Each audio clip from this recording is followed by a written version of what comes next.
오늘 설교 말씀 중에 그리스도로 옷 입는다는 말씀이 나오는데 동일한 말씀으로 오늘 성가대에서 이렇게 미리 은혜를 베풀어 주셔서 너무 감사를 드립니다.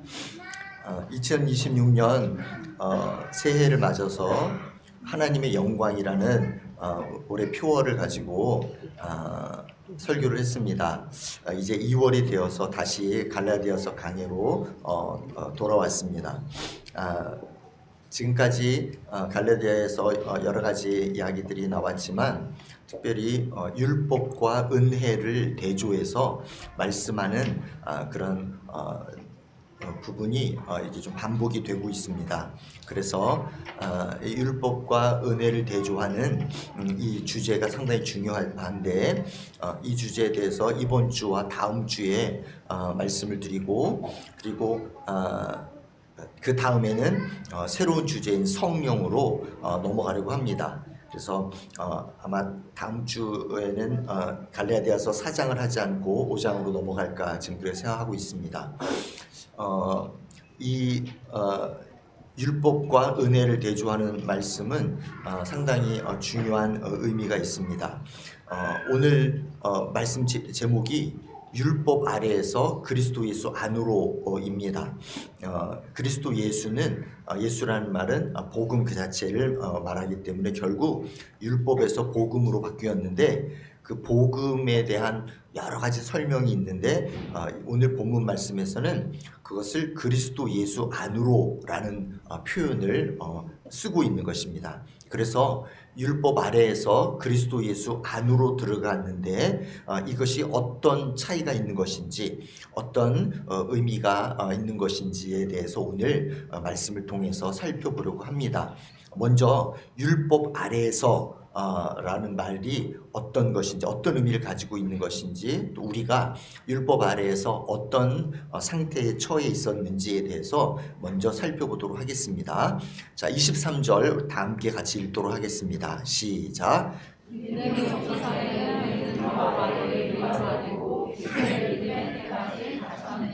아멘. 오늘 내용이 좀 이렇게 딱딱한 것 같지만 대단히 그래도 이렇게 아주 중요한 뼈대를 형성하는 중요한 구절이니까 여러분 잘 집중해서 들으시기를 바랍니다. 여기 보면 율법 아래에 매였다 이렇게 되어 있죠. 그리고 갇혔다 이런 표현을 쓰고 있습니다. 그래서 율법이 우리를 감옥으로 이렇게 가두었다 그런 의미예요. 왜 율법이 우리를 감옥에 가두었을까요? 왜 우리를 매이고 그리고 갇히게 했을까요?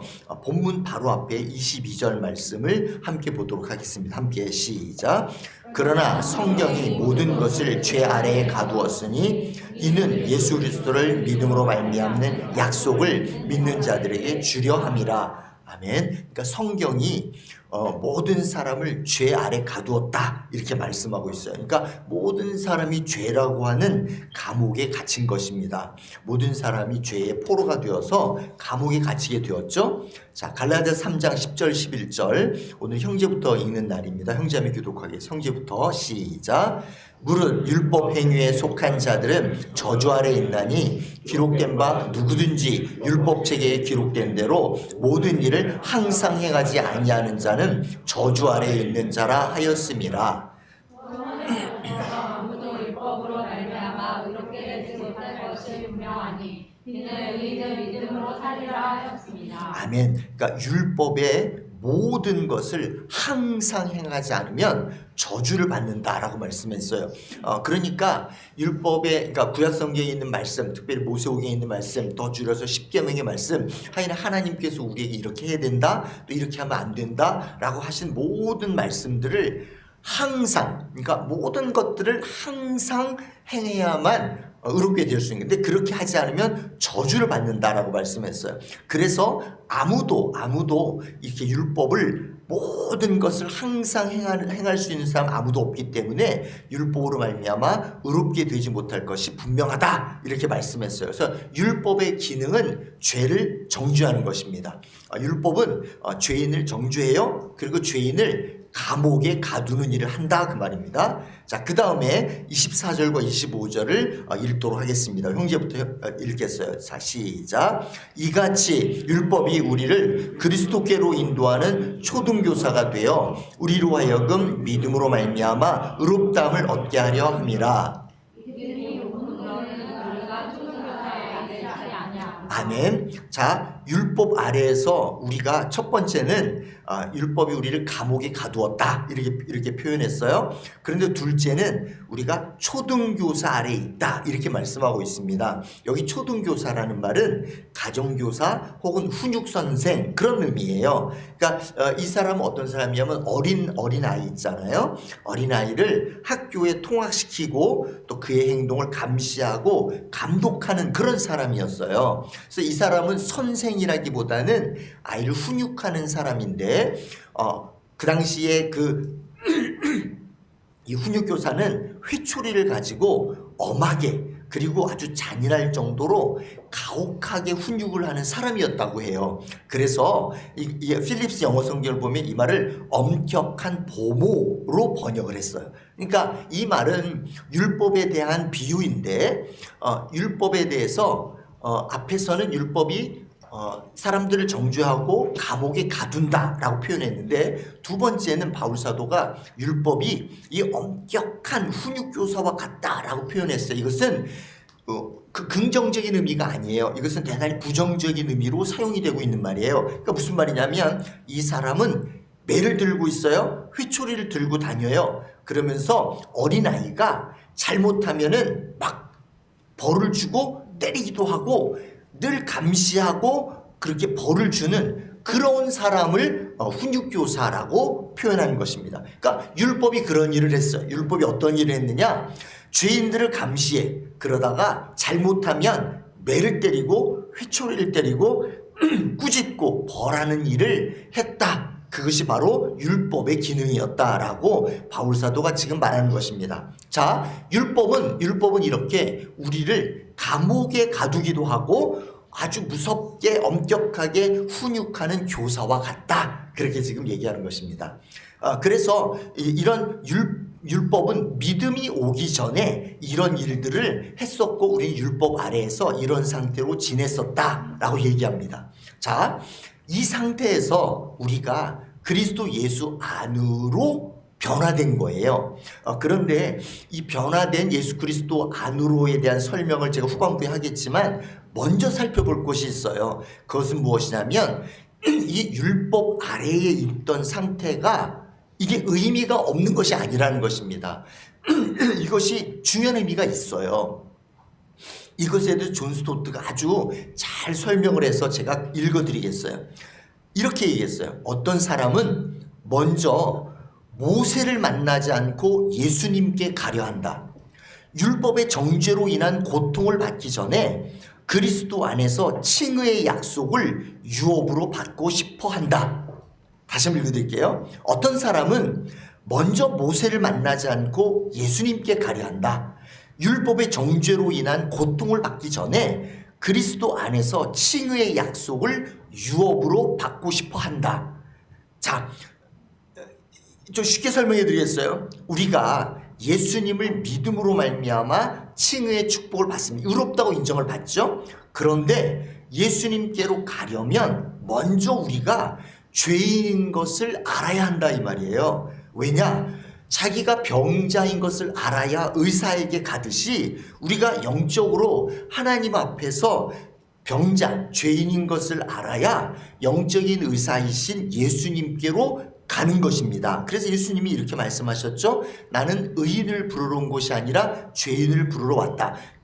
의인이 있어서 의인을 부르러 온 것이 아니라 죄인밖에 없지만 그 자기가 죄인이라고 생각하지 않고 자기의 죄를 인정하지 않는 사람은 예수님께 오지 않는 거예요. 그래서 죄인을 부르러 왔다고 말씀하시는 그 예수님이 말씀하신 것이 바로 그런 의미인 것입니다. 그러니까 자, 내가 의인이 아니고 죄인이다 라는 것을 어떻게 아느냐?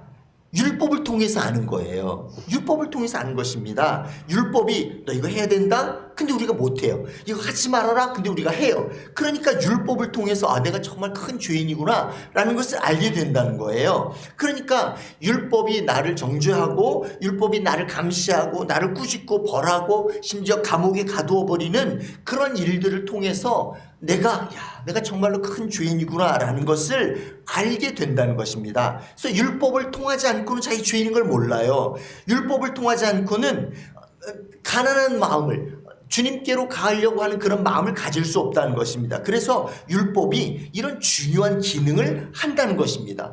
그런 의미에서 율법은 필요하다 그런 거예요. 그러니까 율법을 통해서 내가 죄인인 것을 깨닫고 그래서 내가 그리스도께로 갈 수 있도록 하는 일들을 한다는 것입니다. 그러므로 우리는 율법을 무시하면 안 되는 거예요. 율법을 무시하면 안 된다는 것입니다. 자, 그렇지만 율법 아래에 있는 상태 그것이 필요하긴 하지만 이 상태에 오래 머물러서는 또 안 되는 거예요. 그러니까 율법 아래에서 우리가 죄인된 모습을 발견하는 것도 필요하지만 우리는 이 상태에서 계속 머무르는 것은 아니라는 것입니다. 율법의 정죄에서 벗어나지 못하고 율법의 속박 속에서 감옥에 갇히듯이 불행하게 사는 것은 하나님의 뜻이 아니라는 것입니다. 모세를 만났으면 그리스도께로 가야 되는 것입니다. 그런데 여전히 모세의 그 율법에 갇혀서 정죄를 받고 있는 상태에 있는 것은 옳지 않다는 것입니다. 율법의 훈육과 율법의 감옥 속에 갇혀 있었지만 이제는 그리스도께서 주시는 자유로 나가야 된다 그런 말입니다. 자, 그래서 23절부터 25절까지 말씀을 다시 한번 읽겠어요. 자, 형제자매 교독하고 25절 함께 읽겠습니다. 자, 23 형제부터 씩씩하게 자 같이 읽겠습니다. 시작.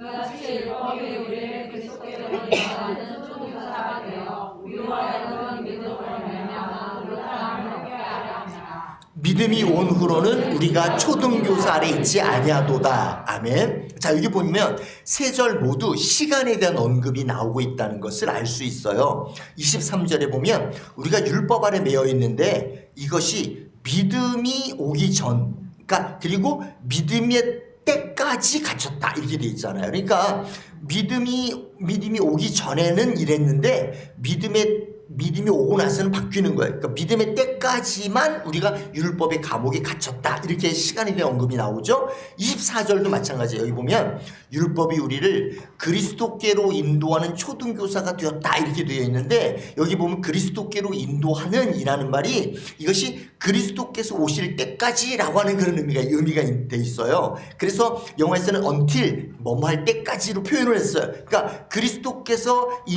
오실 때까지만 율법이 초등교사 역할을 한다는 의미입니다. 25절에 똑같은 말이 나오죠.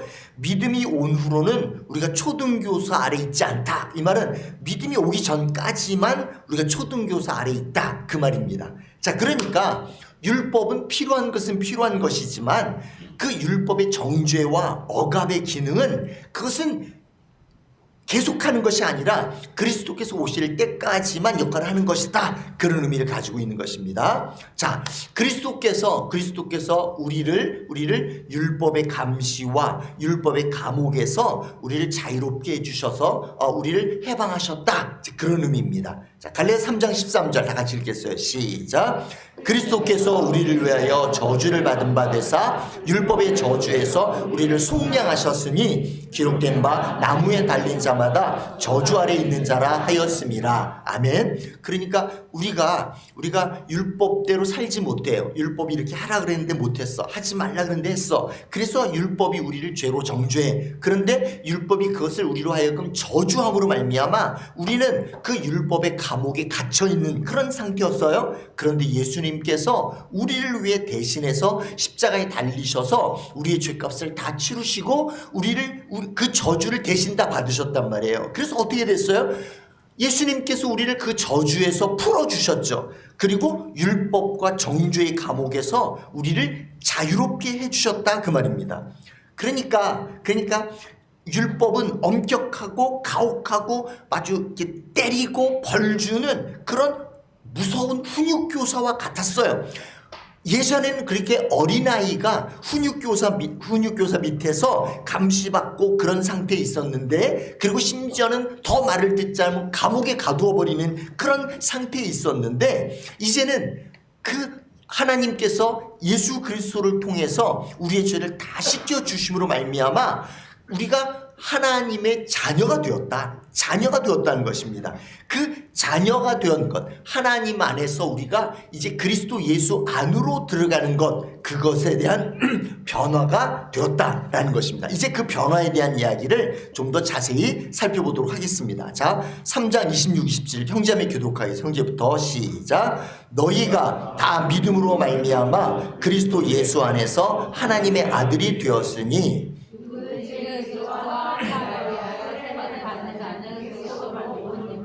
아멘. 자, 우리의 상태가 변화되었어요. 전에는 율법 아래에 있었어요. 근데 지금은 그리스도 예수 안으로 들어왔어요. 그리스도 예수 안에 있다. 그 말은 제가 설교할 때 종종 강조하는 말씀 아닙니까? 예수님 안으로 들어갔다는 말은 예수님과 연합을 했다는 말이에요. 예수님과 하나가 됐다는 말이에요. 그런데 여기 보니까 믿음으로 말미암아 그렇게 돼 있잖아요. 그러니까 믿음으로 말미암아 우리가 예수님 안으로 들어온 거예요. 그래서 이것이 복음이죠. 우리가 너무너무 잘 알고 있는 것 같지만 바울 사도는 이 갈라디아 교회에게 이것을 다시 설명하고 있어요. 왜 그럴까요?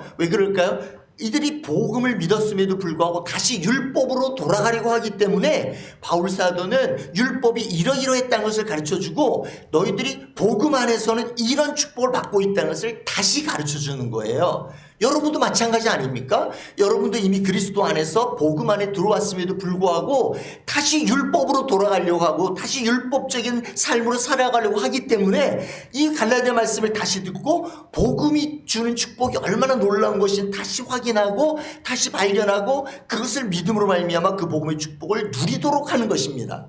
할렐루야. 아멘. 자, 그 예수 그리스도 안에 있다는 말이 예수 그리스도와 하나가 되었다는 말인데 예수로 연합했다는 말인데 이것이 단지 믿음으로 되는 거예요. 율법의 행위로 되는 것이 아니라 믿음으로 된다는 것입니다. 그래서 단지 예수님께서 우리를 위해서 당신 우리들의 죄를 다 담당하시고 정죄를 대신 받으시고 저주를 받으셔서 우리를 감옥에서 풀어주셨어요. 우리를 훈육교사의 그 감시 속에서 풀어주셨어요. 그리고 우리를 하나님의 자녀로 삼아주셨어요. 하나님이 우리를 사랑하셨어요. 그런데 그런 모든 일들을 단지 믿음으로만 말미암아 다 주셨다는 것이에요. 이것이 복음이죠. 율법을 행함으로 말미암아 그런 어떤 위치를 찾는 것이 아니라 단지 믿음으로 말미암아 그런 축복을 누리게 되었으니 이것이 기쁜 소식이다. 이것이 복음이다. 그 말입니다. 자, 그런데 27절에서 그리스도로 옷을 입었다는 표현을 쓰고 있어요. 오늘 성가대에서 그리스도로 옷을 입었다. 하나님께서 우리를 부르신 부르심이 그리스도로 우리에게 옷을 입히려고 하신 것이다라는 말씀으로 찬양을 해주셨어요. 자, 그리스도인은 그리스도로 옷을 입는 것입니다. 이 말씀을 여러분들이 조금 더 깊이 생각해 볼 수 있기를 원합니다. 그리스도로 옷을 입는다고 돼 있잖아요. 그리스도의 옷을 입는 게 아니에요. 무슨 말이냐면 예수님의 옷을 내가 빌려서 예수님의 옷을 입고 그래서 예수님 모양을 흉내내고 예수님을 연기하는 것이 아니란 말입니다. 예수 그리스도로 옷을 입는 거예요. 그 말은 무슨 말이냐면 내가 예수 그리스도가 되는 거예요. 아멘? 그러니까 예수 그리스도로 옷을 입는다는 말은 내가 예수 그리스도가 되는 거예요. 그러니까 우리가 흔히 작은 예수란 말도 쓰고 갈라디아 2장 10절에서 이미 바울사도 얘기했던 것처럼 그리스도가 내 안에서 사는 거예요. 그렇게 내 안에 예수님이 사셔서 이제는 내가 예수님이 되는 것입니다. 작은 예수가 되는 거예요. 우리의 옛사람은 어떤 사람이었어요? 내 마음대로 사는 사람이었죠. 그런데 이제 예수님으로 말미암아 새 사람이 되었어요. 근데 그 새 사람은 어떤 사람이냐?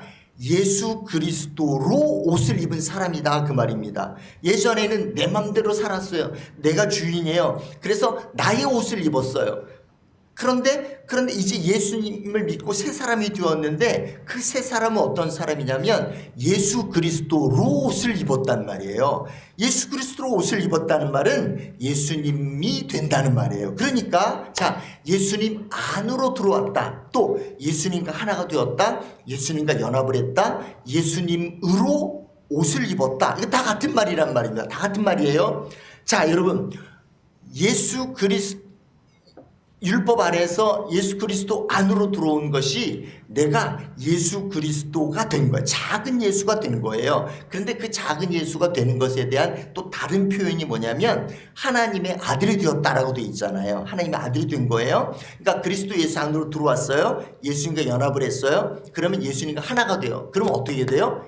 예수님의 지위와 예수님의 권세가 우리 것이 되잖아요. 자, 여러분, 예수님은 하나님의 아들이에요. 그런데 우리가 예수님 안으로 들어갔어요. 또 예수님의 옷을 입었어요. 예수 그리스도로 옷을 입었어요. 그러니까 예수님의 지위와 예수님의 권세가 우리게 되는 거예요. 그러니까 어떻게 되는 거죠? 예수님만이 하나님의 아들이신데 우리가 하나님의 자녀가 될 수 있는 것입니다. 내가 무엇을 잘해서 하나님이 인정해 주셨기 때문에 하나님이 우리를 하나님의 아들, 딸로 삼으신 것이 아니라 우리가 예수님을 믿음으로 말미암아 예수님으로 옷을 입어서 하나님께서 우리를 하나님의 아들 예수 그리스도와 동등하게 우리를 아들로 딸로 삼아 주셨다는 것입니다. 할렐루야. 아멘. 자, 이것이 복음 아니겠습니까? 자, 어린아이일 때는 우리가 어땠어요? 어린아이일 때는 훈육교사가 막 감시했어요. 막 그리고 잘못하면 벌했어요. 꾸짖었어요. 그래서 훈육교사를 무서워했어요. 그러다가 말 안 듣고 그러면 감옥에 가두었어요. 그런데 이제는 어떻게 됐냐면 우리가 하나님의 자녀가 됐어요. 근데 이것이 우리가 뭘 해서가 아니라 단지 믿음으로 말미암아 하나님의 사랑을 받는 자녀로 변화되었어요. 근데 하나님의 사랑을 받는 자녀로 변화된 것에 아주 독특한 아주 신비스러운 표현이 예수 그리스도 안으로 들어가게 되었다는 것입니다. 예수 그리스도로 옷을 입게 되었다는 것입니다. 자, 여러분, 하나님이 여러분에게 어떤 하나님이십니까? 여러분을 감시하고 여러분 잘못하면 벌을 주는 그런 무서운 훈육교사와 같은 분은 혹시 아니십니까? 여러분이 혹시 무엇을 잘못하면 왜 이렇게 잘못해? 그런 거 막 꾸지람하고 무엇을 하기로 약속했는데 하지 않으면 너 왜 안 하니? 약속했으면 해야 될 거 아니야? 이렇게 우리를 감시하고 잘못한 벌을 주는 그런 훈육교사와 같은 하나님은 아니신가? 하나님 어떤 분이시냐? 하나님은 우리를 사랑하시는 아버지가 되셨어요. 자, 우리가 우리 자신을 보면 하나님이 우리 자신을 보면 우리의 죄로 말미암아 하나님이 진노하실 수밖에 없는데 우리가 예수 그리스도를 믿으면 예수님과 하나가 돼요. 예수 그리스도로 옷을 입었어요. 그럼 어떻게 됐어요? 하나님이 우리를 바라보시는데 김병현을 바라보시는데 김병현이 아니고 예수 그리스도다 그 말이에요. 예수 그리스도로 옷을 입었으니까 내가 하나님 눈에는 예수 그리스도로 보인다 그 말입니다. 그냥 예수 그리스도의 옷을 빌려 입은 게 아니라 예수 그리스도 그분으로 옷을 입었단 말이에요. 예수 그리스도와 내가 하나가 되었어요. 그러니 하나님이 나를 보시니까 예수 그리스도로 보신단 말입니다. 그러니까 어떻게 돼요? 그러니까 하나님이 예수님을 사랑하듯 나를 사랑한다는, 하나님 예수님을 사랑하듯 여러분을 사랑하시는 것입니다. 할렐루야. 할렐루야. 여러분, 이것이 우리가 잘 아는 내용 아닙니까? 다 알고 있는 내용 아닙니까? 그렇지만 여러분, 갈라디아 교회가 이 교인들의 이 소식을, 이 복음을 다시 들어야 할 필요가 있었던 것처럼 우리도 다시 들을 필요가 있다는 것입니다. 우리도 이 복음이 주는 축복이 어떤 것인지 다시 새겨야 하고 다시 마음에 받아들이고 마음속에 깊이 새겨야 할 필요가 있다는 것입니다. 그래서 갈라디아서가 지금 우리 손에 있는 거예요. 우리는 감옥에 갇혀서 처형을 기다리고 있는 죄수가 아니에요.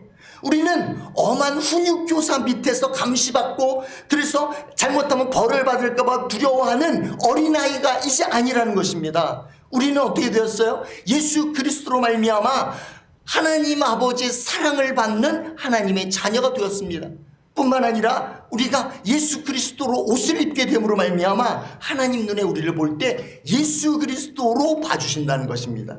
할렐루야, 할렐루야, 아멘. 그래서 우리가 예수 그리스도의 지위와 예수 그리스도의 권세를 우리가 누리며 사는 것입니다. 할렐루야. 이것이 복음 안에 있는 축복이 이것이 부담이나 짐이 아니라 이것이 놀라운 축복인 것을 믿으시기를 간절히 바랍니다. 아멘. 자, 이것이 하나님 말씀을 대하는 우리의 태도에도 영향을 받습니다. 자, 우리가 수요일 날 조나단 에드워즈의 고린도서 13장을 우리가 공부하고 있어요. 그런데 제 4장에 보면 사랑은 오래 참고라는 그런 그 챕터가 있어요. 근데 그 내용이 너무 어려워요. 그러니까 이게 내용을 이해하기가 어렵다 그 말이 아니라 순종하기가 너무 어렵다는 것입니다. 이렇게 제목만 제가 읽어드릴게요. 이렇게 돼 있어요. 자기를 해롭게 하고 악하게 구는 사람들에게 복수심을 갖지 않은 채 그 악과 손해를 참아내야 한다. 지속적인 사랑으로 참아내야 한다. 마음의 평정과 생각의 정돈된 질서를 흩뜨러뜨리지 않은 채 참아야 한다. 변명하려고 하지 말고 우리의 이익과 감정을 희생하면서까지 해를 참아야 한다. 등등등 이런 거예요. 근데 이런 내용들을 수요 공부 성경 공부에 참여한 모든 사람들이 예습을 하고 서로 같이 나누는데 처음에 느끼는 감정이 다 뭐예요? 절망감이에요. 절망감. 도대체 이렇게 참을 수가 없다는 것입니다. 할 수가 없다는 거예요. 저도 이걸 읽으면서 마음이 참 이게 어렵구나. 이게 참 참는다는 게 쉬운 게 아니었구나. 이러면서 실상 저도 그런 동일한 감정을 느꼈던 것입니다. 그런데 이것이 당연하다는 거예요. 자, 여러분, 예수님이 율법을 요약하면서 이렇게 얘기했잖아요. 마음을 다하고 목숨을 다하고 뜻을 다해 하나님을 사랑하고 이웃을 내 자신과 같이 사랑해라 라고 말씀했어요. 율법은 선한 거예요. 율법은 잘못된 게 없어요. 율법은 선한 거예요. 그런데 그 율법대로 우리가 순종할 수 없고 그래서 율법이 우리를 정죄하는 거죠. 그래서 우리가 율법을 대할 때 우리의 첫 번째 반응은 절망감이 맞다는 것이 이게 정상인 거예요. 만일 마음을 다하고 목숨을 다하고 뜻을 다하는 사랑해라. 내 이웃을 내 자신과 같이 사랑하라. 라는 말씀을 듣고 아무런 정죄의식이 없어. 나는 이 정도 하고 있는 것 같은데? 라고 혹시 생각하는 사람이 있다면 물론 그렇게 생각하는 사람이 아무도 없겠지만 혹시 그렇게 생각하는 사람이 있다면 그분은 지금 하나님 말씀을 전혀 모르는 거예요. 율법을 전혀 모르는 것입니다. 아니 양심이 병들어 있는 것이라고 할 수도 있어요. 하나님 말씀의 기능이 가장 첫 번째는 책망이라고요. 우리 이렇게 살 수 없다니까요.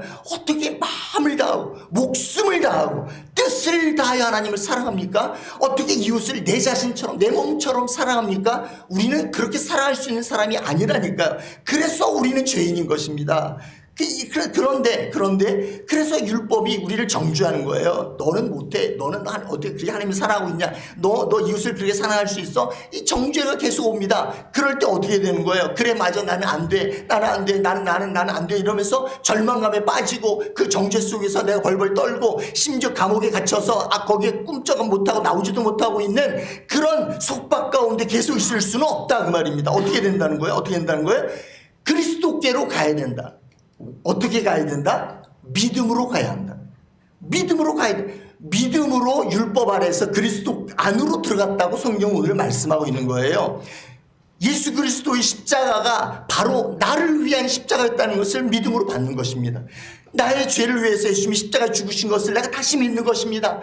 내가 받아야 할 저주를 예수님이 받으셨다는 것을 다시 믿는 것입니다. 그래서 어떻게 되는 것입니까? 내가 예수 그리스도 안으로 들어갔다는 것을 내가 믿는 것입니다. 예수 그리스도 하나가 되었고 내가 예수님 옷을 입었다는 것입니다. 이것이 그냥 아무 조건 없이 그냥 왠지 이해할 수 없고 설명할 길이 없지만 하나님이 그냥 나를 사랑하셔서 모든 것들을 그냥 선물로 베풀어 주셨다는 것을 내가 믿는 것입니다. 너무 영치가 없고 너무 얼굴이 두꺼워서 너무 얼굴이 화끈거리고 너무 죄송하고 그럼에도 불구하고 그냥 하나님이 주시니 받는 것입니다. 그냥 않는 것입니다. 이게 믿음입니다. 이렇게 예수님을 믿으면 그 예수님의 지위와 권세가 우리의 것이 되는 거예요. 그럼 어떻게 돼요? 하나님이 우리를 볼 때 죄인의 모습으로 보지 않고 예수님으로 보시는 것입니다. 그럼 어떻게 돼요? 예수님의 의의가 나의 의의가 되는 것입니다. 그래서 하나님이 우리를 볼 때 더 이상 정죄할 게 보이지 않습니다. 할렐루야. 그러니 하나님 예수님을 사랑하듯이 우리도 사랑한다 그 말입니다. 할렐루야. 아멘. 이것뿐만이 아니에요. 이것뿐만이 아니에요. 예수님으로 옷을 입으면 우리가 예수님의 마음을 품게 된다 그 말입니다. 예수님이 죄인들을 향해서 참으셨던 것처럼 우리도 참을 수 있게 된다는 거예요. 자, 히브리 12장 3절 다 읽겠습니다. 시작.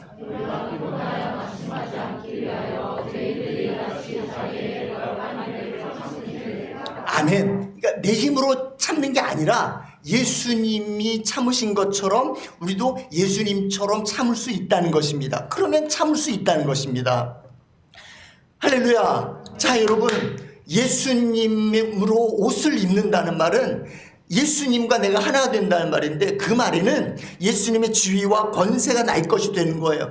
근데 그 지위 중에서는 예수님의 의가 나의 의가 되어서 하나님이 나를 보실 때에 의롭다고 인정해 주시는 것입니다. 예수님 때문에 우리 의롭다고 인정해 주시는 거예요. 그것뿐만이 아니라 이제는 예수님의 권세가 나의 권세가 되는 거예요. 그래서 우리가 예수님처럼 예수님의 마음으로 살 수 있게 되는 것입니다. 할렐루야. 예수님의 마음으로 우리가 예수님의 하나님이 말씀하신 율법을 순종할 수 있도록 우리를 이끌어 주신다는 것입니다. 우리 이끌어 주시는 것입니다. 이것이 복음 안에 있는 축복인 것입니다.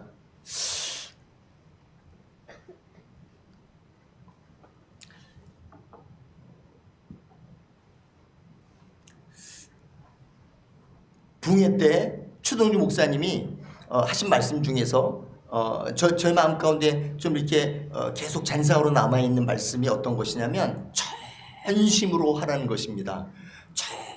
전심으로, 그러니까 숨이 넘어가듯이 전심으로 해서 정말 그 말이 뭐예요? 나의 목숨을 다해서 내 숨이 넘어갈지라도 생명을 다해서 그렇게 전심으로 하나님을 사랑하라고 말씀하신 것이 교회 계속 쟁쟁거려요.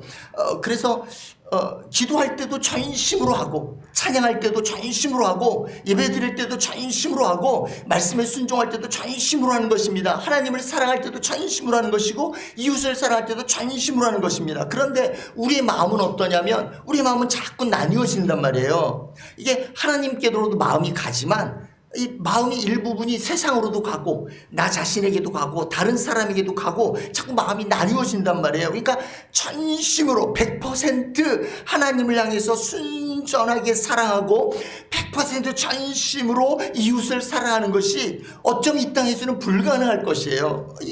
이거 안 돼. 그러니까 어쩌면 우리가 천국에 가면 가능할 수 있겠죠. 그래서 우리가 안 돼요. 그렇지만 우리가 예수 그리스도의 마음으로 변화되면 우리가 순간순간 그렇게 살아낼 수 있다는 것입니다. 할렐루야. 우리가 모든 말씀을 항상 100% 순종하면 율법으로 의롭게 돼요. 근데 그렇게 될 수 있는 사람은 아무도 없다고 그랬잖아요. 그래서 우리가 죄인인 것으로 드러납니다. 맞습니다. 그래서 우리는 다시 십자가로 갑니다. 그런데 그 십자가에서 우리의 죄를 용서해 주실 뿐만 아니라 예수님이 우리 안에 오셔서 우리 안에서 대신 살아 주시는 것입니다. 그러므로 말미암아 어떻게 되느냐?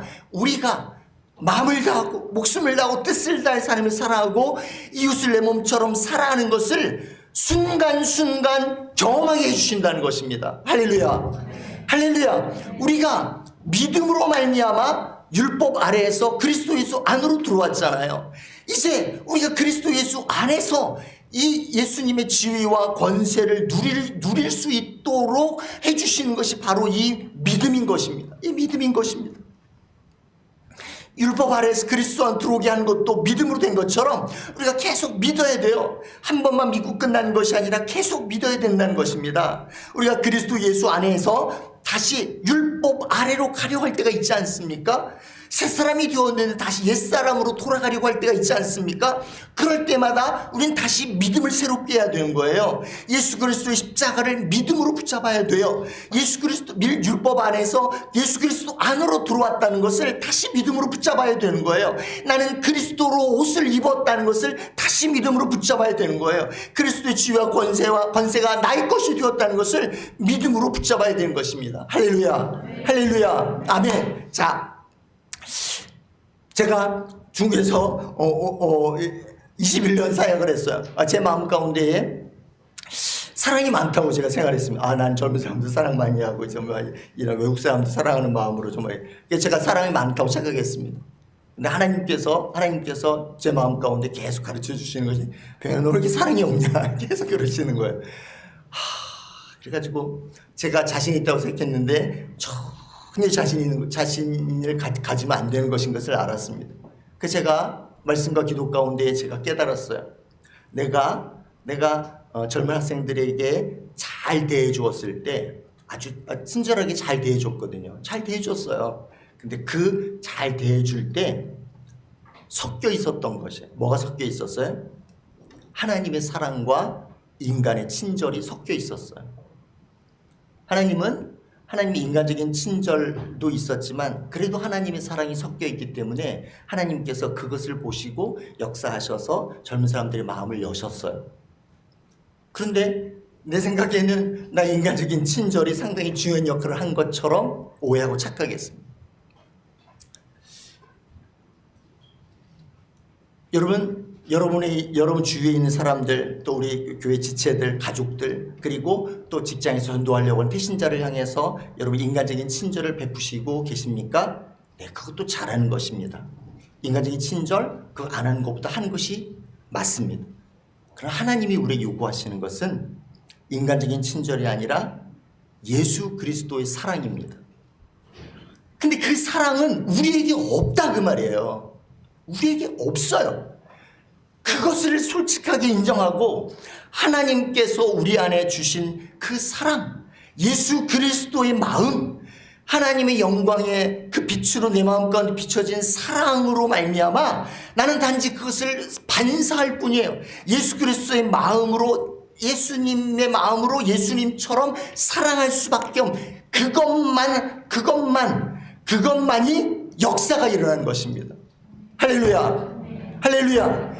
나는 여러분이 성격적으로 좋은 사람들 되고 친절한 사람 되고 그런 사람들 인정받는 사람 되기를 원합니다. 그렇지만 하나님이 여러분을 인정하시려면은 인간적인 친절 갖고는 안 되고 하나님의 사랑, 예수 그리스도의 사랑, 마음을 다하고 목숨을 다하고 뜻을 다하여 하나님을 사랑하게 만드는 그 사랑, 이웃을 내 몸같이 내 자신같이 사랑하게 만드는 그 사랑, 십자가에서 죽으시면서 주님 저들 용서해 주시옵소서, 저들이 하는 거 쌓이지 못합니다라고 하면서 원수들을 향해서 용서해 주도록 하셨던 그 사랑, 그 사랑만이 역사를 일으키고 그 사랑만이 하나님의 영광을 나타내는 것입니다. 예수님께서 우리를 위해 십자가에서 대신 우리 죄를 정죄를 받으시고 저주를 대신 받으셔서 훈육교사의 정죄와 훈육교사의 손가락질과 훈육교사의 벌로부터 우리를 해방하시고 율법의 감옥으로부터 우리를 해방하시고 자유를 주신 이유는 우리로 하여금 예수 그리스도로 옷 입고 예수 그리스도의 마음으로 예수 그리스도처럼 사랑하도록 우리를 부르셨다는 것입니다. 할렐루야, 할렐루야. 이건 인간적인 사랑이 아니란 말이에요. 그러니 어떻게 됩니까? 어떻게 되는 것입니까? 모든 것을 다 하나님께 영광을 돌릴 수밖에 없는 거예요. 내가 가지고 있는 그 어떤 것으로는 아무것도 이룰 수 없기 때문에 그렇습니다. 오직 하나님의 영광, 하나님으로부터 온 하나님 예수 그리스도의 마음으로, 하나님으로부터 온 예수님의 사랑으로만 우리가 역사를 일으킬 수 있고, 그래서 역사를 통해서 하나님 영광 받으시는 것입니다. 할렐루야. 2026년 주일교회의 표어가 하나님 영광입니다. 오직 하나님 영광을 위하는 것입니다. 우리가 위하는 것이 아닙니다. 하나님께서 우리 영광을 베풀어 주시고 비춰주셔서 우리가 그것을 반사할 때 이 가운데 어둠이 물러나고 이 가운데 하나님 영광이 가득하게 되고 빛이 가득하게 되어진 역사를 일으키시는 것입니다. 할렐루야, 할렐루야. 이것을 우리가 믿어야 되는 것입니다. 이것을 믿는 것입니다. 다른 건 믿는 거 아니고 예수 그리스도 안에서 율법 아래에서 예수 그리스도 안으로 들어왔다는 것을 우리가 믿어야 된다는 거예요. 이것을 자꾸 잊어버리려고 하면 그럴 때마다 다시 붙잡고 다시 믿는 것입니다. 자, 요한복음 16장 33절과 요한일서 5장 4절 다 같이 읽겠습니다. 한 목소리로 같이 시작.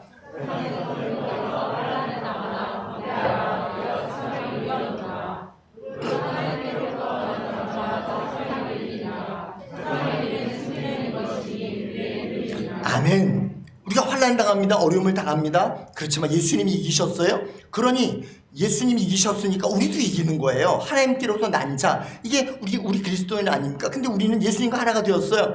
그러니까 세상을 이기는 이 승리는 우리의 믿음이에요. 믿음으로 이기는 거예요. 뭘 믿는 거예요? 예수님이 이기셨다는 것을 내가 믿고 예수님과 하나 되어서 예수님의 승리에 동참한다, 그 말입니다. 할렐루야. 아멘.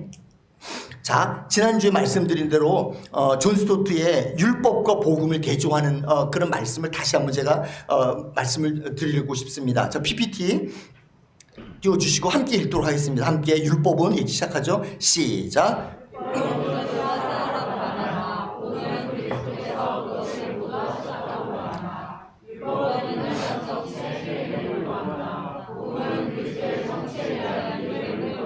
아멘. 이해가 되십니까, 여러분?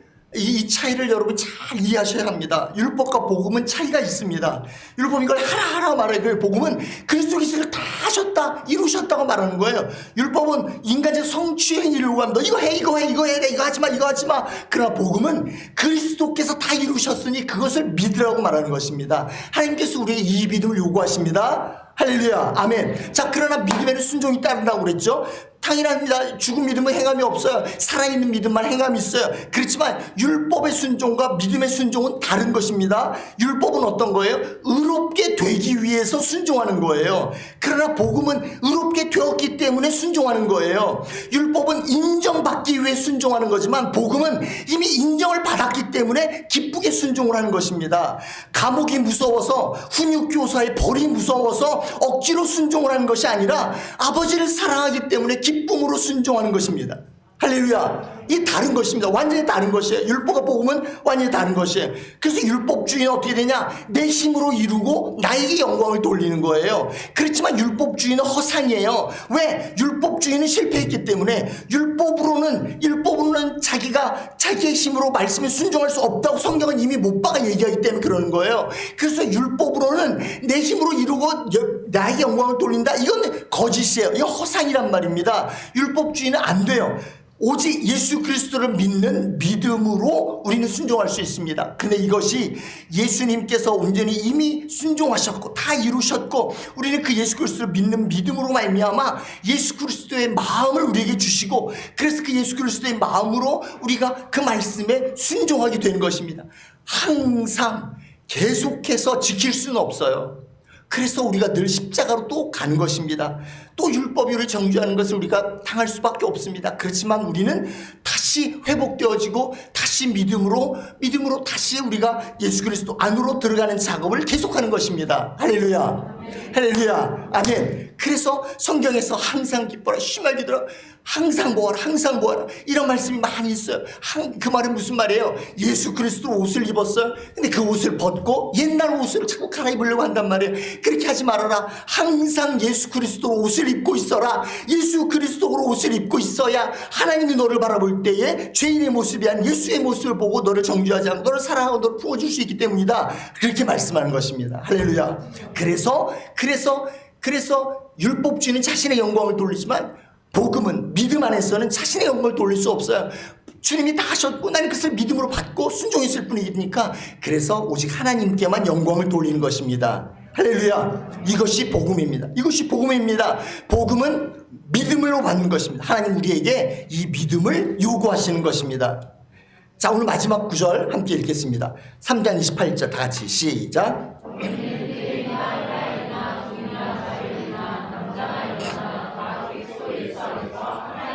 아멘. 유대인이나 헬라인이나 종이나 자유자나 남자나 여자나 다 그리스도 예수 안에서 하나예요. 인종, 계층, 성별 이런 구별이 인간 사회에서는 대단히 중요합니다. 대단히 중요하죠. 근데 그리스도 예수 안에서 별로 중요하지가 않아요. 이게 예수님 안에서 이게 예수가 너무 좋으니까 이 모든 것들이 별로 중요하지 않는 거예요. 물론 오해하면 안 돼요. 이 말씀은 인종, 계층, 성별 구분이 없어졌다 그 말 아니에요. 남자도 없고 여자도 없다 그 말 아니란 말입니다. 이거 구분이 존재해요. 그렇지만 구분은 여전히 존재하지만 그것이 교제에 그것이 서로 하나가 되는데 전혀 지장을 주지 않는다는 것입니다. 하나님의 은혜로 무조건적인 은혜로 우리가 단지 그것을 믿음으로 받아들임으로 말미암아 하나님의 자녀가 되었고 우리 예수 그리스도 안으로 들어갔어요. 그러니까 우리는 이미 다 하나야. 이미 성령 안에서 하나다 이 말입니다. 그래서 예수 그리스도 옷을 입었어. 예수 그리스도 옷을 입었어. 우리가 형제자매를 보니 어떻게 돼요? 예수님을 보는 거예요. 할렐루야. 할렐루야. 자, 옆 사람들 우리 향해서 한마디씩 합시다. 당신을 보니 예수를 보는 것 같습니다. 네, 그런 것입니다. 우리가 예수 그리스도 옷을 입으니 예수 그리스도야. 우리 형제를 받아봐 예수 그리스도, 자매를 봐도 예수 그리스도. 그냥 어떻게 될까요? 그러니까 이게 하나인 것입니다. 예수 그리스도 안에서만 하나 되는 거예요. 그 어떤 것으로도 하나가 되는 것은 불가능한 것입니다. 유대인이나 헬라인이나 원수지간이었어요. 종이나 자유자나 종은 물건 취급당했어요. 남자나 여자나 그 당시 여자는 숫자에 들지 않았어요. 그런데 이런 모든 구별들이 오직 믿음으로 말미암아 그리스도 예수 안으로 들어오게 되면 하나가 되는 것입니다. 하나가 되는 거예요. 율법주의는 나를 세우기 때문에 우리 서로를 분리시키는 거예요. 근데 복음은 예수 그리스도 안으로 들어가게 되니까 믿음 안에서 하나가 되는 것을 인도하는 것입니다. 그런 차이가 있는 것입니다. 이런 복음의 권세와 능력, 예수 그리스도의 지위와 권세, 이런 것들이 우리 모두에게, 여러분 모두에게, 우리 주의교회 가운데 충만하기를 간절히 바랍니다. 아멘. 함께 기도하겠습니다.